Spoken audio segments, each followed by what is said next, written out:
नमस्कार बच्चों, आज हम गंगा मैली न होने पाए पाठ के प्रश्न उत्तर करेंगे। बच्चों, प्रश्न उत्तर करने से पहले मैं थोड़ा सा आपको गंगा का अवतरण धरती पर कैसे हुआ इसके विषय में बताती हूँ।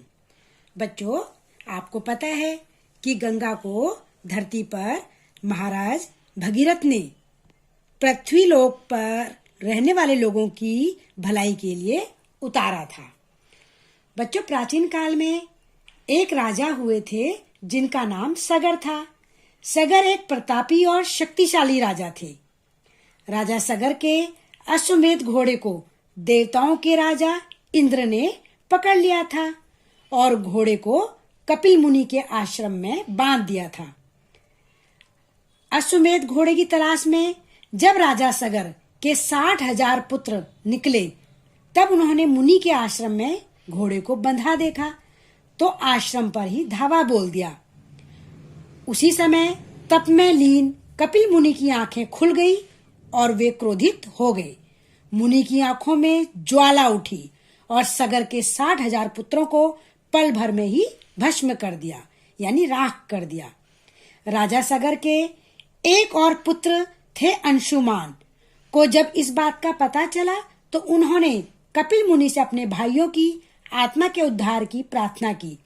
तब कपिल मुनि ने उन्हें बताया कि अगर पवित्र गंगा का जल भस्म हुए सगर पुत्रों पर छिड़का जाएगा तभी उन्हें मुक्ति मिल पाएगी। अंशुमान ने बहुत कोशिश की, लेकिन वो अपने भाइयों को कपिल मुनि के कोप से मुक्त नहीं करा सके।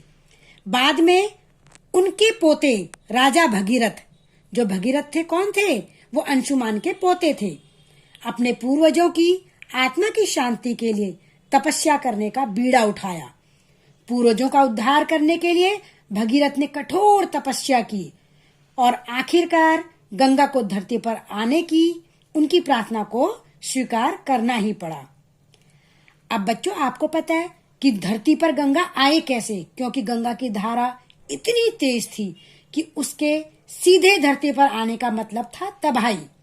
तब भगीरथ ने एक बार फिर तपस्या कर भगवान शिव से मदद की गुहार लगाई। भोले शंकर ने गंगा को अपनी जटाओं से होकर धरती पर जाने के लिए कहा। तब जाकर राजा सगर के 60,000 पुत्रों का उद्धार हुआ और उन्हें मुक्ति मिली। बच्चों, अब देखो, भगीरथ जो थे वो आगे जा रहे थे और उनके पीछे गंगा चल रही थी। राजा भगीरथ पतित पावनी जो गंगा माता थी उनको गंगोत्री से लेकर गंगा सागर तक गए। यहाँ तक उन्होंने कपिल मुनि से विनती की कि वो अपने श्राप से मुक्त करें। गंगा की अमृत धारा भगीरथ की कठोर तपस्या का फल थी। मोक्षदायिनी माँ गंगा को धरती पर देखकर महर्षि कपिल बहुत प्रसन्न हुए और उन्हें सगर पुत्रों को श्राप से मुक्त कर दिया। अब बच्चों, आप पूछेंगे कि मैम ये गंगा कौन है? बच्चों, गंगा जो है माता पार्वती की बड़ी बहन है। यानी जो हिमालय थे, हिमालय की 2 पुत्रियां थी, गंगा और पार्वती। गंगा पार्वती माता की बड़ी बहन थी। तो पार्वती माता का विवाह तो भगवान भोलेनाथ से हुआ था और जो गंगा थी वो उनकी बड़ी बहन थी। वो ब्रह्मा जी के पास चली गई थी उनकी बेटी बनकर और लोगों का उद्धार करने के लिए उन्होंने धरती पर अवतरण लिया था। ठीक है बच्चों, तो अब हम इसके प्रश्न उत्तर करेंगे संक्षिप्त वाले। देखिए बच्चों, गंगा को पृथ्वी पर लाने के लिए किसने तपस्या की थी? अभी मैंने आपको बताया था महाराज भगीरथ ने की थी। अगला है कपिल मुनि के श्राप से कौन भस्म हो गए थे? अभी मैंने बताया था भगीरथ के 60,000 पूर्वज। भगीरथ की भक्ति के सम्मुख कौन बेबस हो गए थे? महादेव बेबस हो गए थे। तभी तो उन्होंने गंगा की जो रौद्र धारा थी, जो बहुत तेज धारा थी, उसको अपने जटाओं से होकर जाने की इजाजत दी थी। गंगा के संरक्षण के लिए किस आयोग का गठन किया गया था? गंगा के संरक्षण के लिए यानी कि बचाव के लिए राष्ट्रीय गंगा आयोजन का संगठन किया गया। बच्चों, ये अपठित गद्यांश है, इसके प्रश्न नीचे दिए गए हैं, आपने इसको पढ़ना है और इसमें से उत्तर लिखने हैं। अब लघु उत्तरीय प्रश्न है, गंगा धरती पर कब अवतरित हुई थी? तो बच्चों, गंगा धरती पर ज्येष्ठ माह के शुक्ल पक्ष की 10वीं तिथि को अवतरित हुई थी। बच्चों, जो आप महीने के नाम पढ़ते हैं, जनवरी, फरवरी, मार्च, अप्रैल, ये हमारे अंग्रेजी महीने हैं।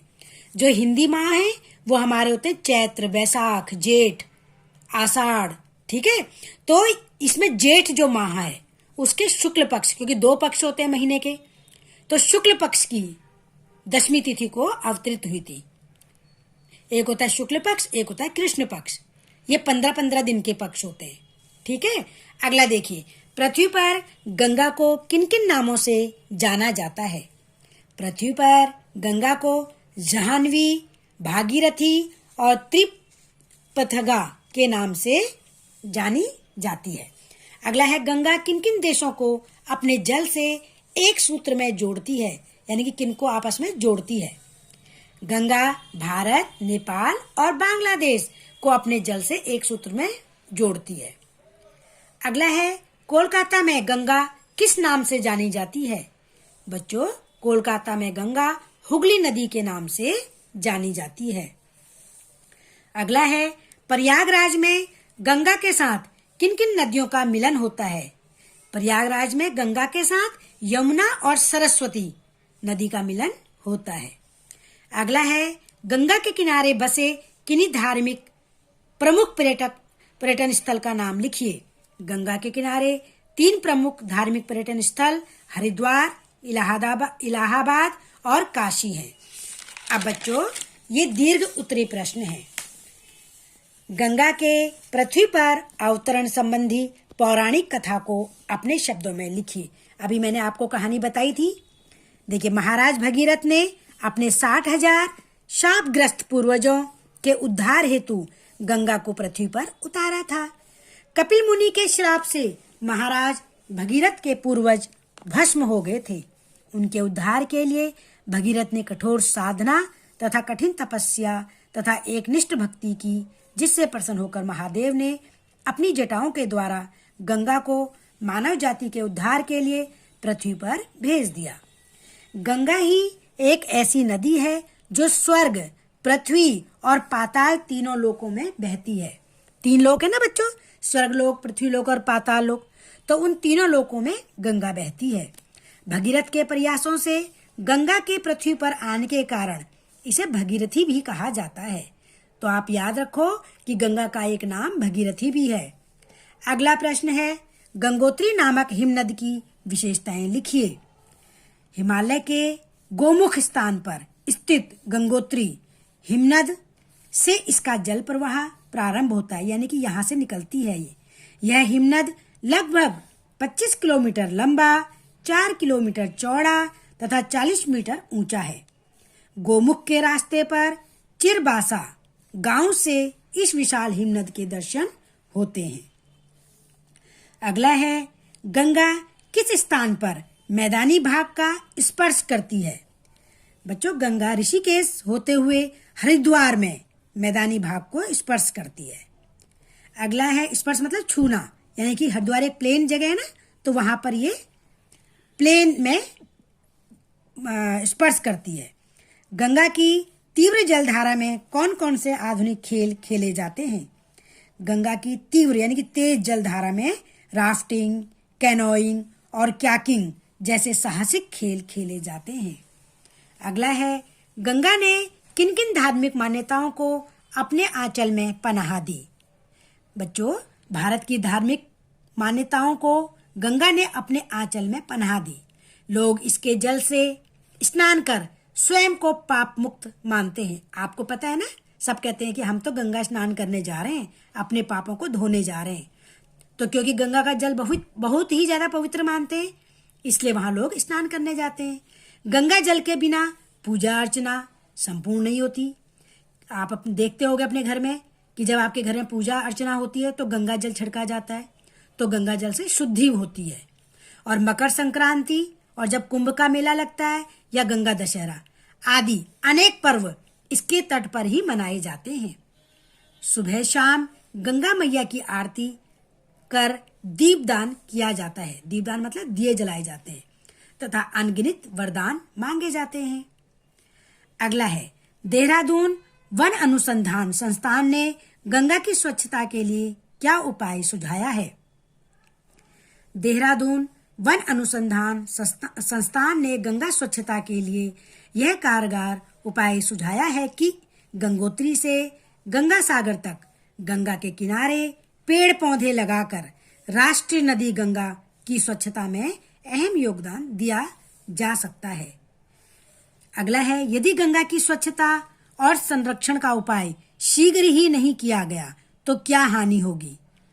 यदि गंगा की स्वच्छता और संरक्षण का उपाय शीघ्र नहीं किया गया तो करोड़ों लोगों का जीवन, कृषि, व्यापार, उद्योग आदि तो बर्बाद होंगे ही, साथ ही देव नदी गंगा, अमृत जलमयी गंगा की पवित्रता को नष्ट कर हम सदियों से चली आ रही धार्मिक आस्था को क्षति पहुंचाने के पाप के भागी भी बनेंगे। तो इसलिए बच्चों, आजकल आपको पता है कि गंगा को स्वच्छ करने की मुहिम भी चलाई जा रही है ना। गंगा का जल, कहा जाता है कि गंगा के जल को आप सालों साल अपने घर में रखो लेकिन उसमें कभी कीड़े नहीं पड़ते, इतना पवित्र जल है हमारा गंगा का। देखिए बच्चों, अब ये आपके अभ्यास कार्य है। आपने कारक पढ़े हैं तो कारक के बारे में आपको पता है कि संज्ञा सर्वनाम के जिस रूप से उसका संबंध क्रिया के साथ जाना जाता है उसे कारक कहते हैं और उसके 8 भेद होते हैं। कर्ता ने कर्म को करण से, संप्रदान के लिए, अपादान से अलग होने के लिए, संबंध, अधिकरण कारक, संबोधन, ये सब आपको आते हैं। तो आपने इनके विभक्ति चिन्ह से पहचानना है। अब देखिए, ने कर्ता कारक हो गया, कर्ता ने होता है ना। आगे देखिए, शुक्ल पक्ष की तो का के की किस में आता है? संबंध कारक में आता है। तो देखिए, की और को संबंध कारक की हो गया और को किस में आता है? कर्म कारक में आता है। गंगोत्री से अब देखो निकलती है यानी कि अलग हो जाती है, तो अपादान कारक का से का मतलब क्या होता है? अलग होना। अब गंगा पृथ्वी पर किस में आता है? अधिकरण में आता है। अधिकरण का क्या होता है? में और पर। गंगा भगवान शिव की, अब शिव की किस में आता है? काके की संबंध कारक में आता है। और काशी में और पर किस में होता है? अधिकरण कारक में होता है। गंगा के तटों पर अब के की किस में आता है? संबंध कारक में आता है और पर अधिकरण कारक में आता है।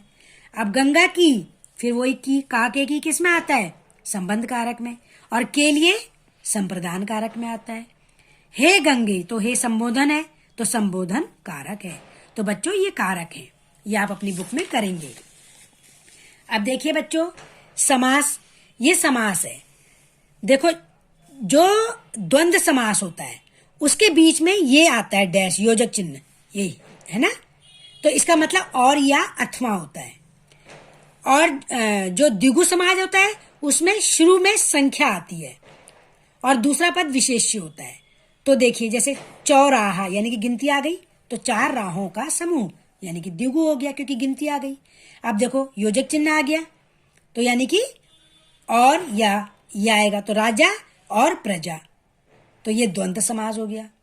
अब देखो, नवरत्न यानी कि 9 रत्नों का समूह, 9 तो क्या हो गई? गिनती हो गई, तो ये द्विगु समास हो गया। अब गुण और बीच में योजक चिन्ह आ गया तो गुण या दोष, तो ये द्वंद्व समास हो गया। अब पंचवटी देखिए, पांच वटों का समूह, तो देखो गिनती आ गई ना, तो ये द्विगु समास हो गया। अब धूप और ये बीच में योजक चिन्ह आ गया, धूप और दीप, तो ये द्वंद्व समास हो गया। तो हालांकि ये अभी आपके सिलेबस में नहीं है, लेकिन आपको पता होना चाहिए कि जिस समस्त पद के बीच में योजक चिन्ह आए, है ना, तो उसका मतलब या अथवा होता है। और जो द्विगु समास होता है उसमें पहला पद में क्या होता है? संख्या होती है। ये आपको ध्यान रखना चाहिए बच्चों। ये उपसर्ग और प्रत्यय तथा मूल शब्द को अलग करना है। अब सुशोभित है, देखिए, सु एक उपसर्ग हो गया, शोभा एक मूल शब्द हो गया और इत इसमें लगा दिया तो ये प्रत्यय हो गया। ऐसे ही प्रारंभिक में देखो, प्र धन आरंभ और धन इक, तो आरंभ मूल शब्द हो गया, प्र उपसर्ग हो गया और इक प्रत्यय हो गया।